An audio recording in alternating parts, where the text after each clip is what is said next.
Shoutout muna dito, taga Bulacan nating customer, oh. Yan, oh. Nadayo tapos, ay, Antipolo pala, Antipolo, ito si Ma'am pala. Yung Bulacan, ayan. Tapos si Mami, ayan yung may-ari, taga North Caloocan. What's up mga kakumpuni, meron tayong tanggap, Huawei to. Ayan, Huawei Y6P from North Caloocan si Ma'am, hinahanap pa tayo.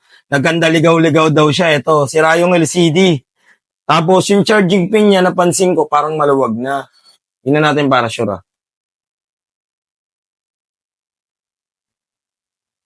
Ayun yan, pagka ginagalaw, nawawala. Malayo yung inano ni Ma'am, pinanggalingan, medyo malayo.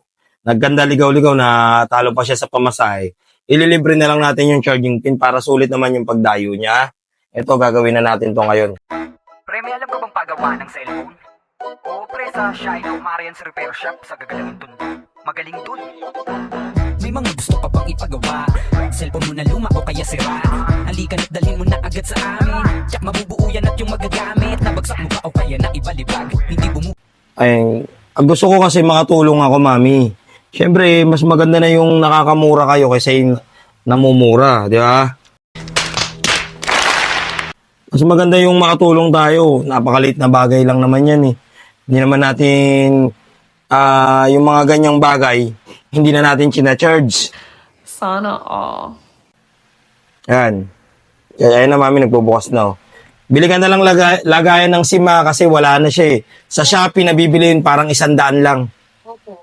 Ito, charge ko lang. Ayun, napalitan na natin ng charging pin kaso hanggang logo lang siya. Parang sira pa yung fuse. Check natin ngayon ah.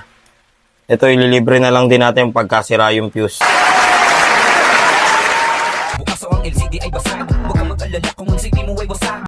Teka lang Mami ha, daming pansira. Basta chika lang at kami nang bahala sa lahat. Wala namang tunog o ang speaker ay mahina. May paraan pa dyan basta sa amin magtiwala. Ayaw din mag-charge, battery ba ay sira na. Pwede natin palitan yan kaya huwag kang mabahala. Ayun po, natapos na natin yung cellphone ni Ma'am. Inayos natin sa kanya is yung charging pin, yung fuse, tapos yung LCD. Yung fuse tsaka yung charging pin, nilibre ko na lang kay Ma'am kasi wala talaga siyang budget. Ayan, na ano na.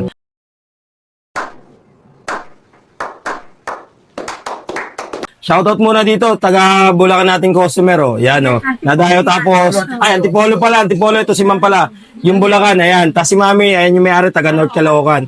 Ayun po, sa mga customer ko na gusto magtanong dyan, i-PM lang po ako sa Ian Andrew de la Cruz. Yung may blue check po, ah. Kasi pagka walang blue check, hindi po ako yung baka may scam kayo, ah. Ito po, sasoli na natin mga kakumpuni.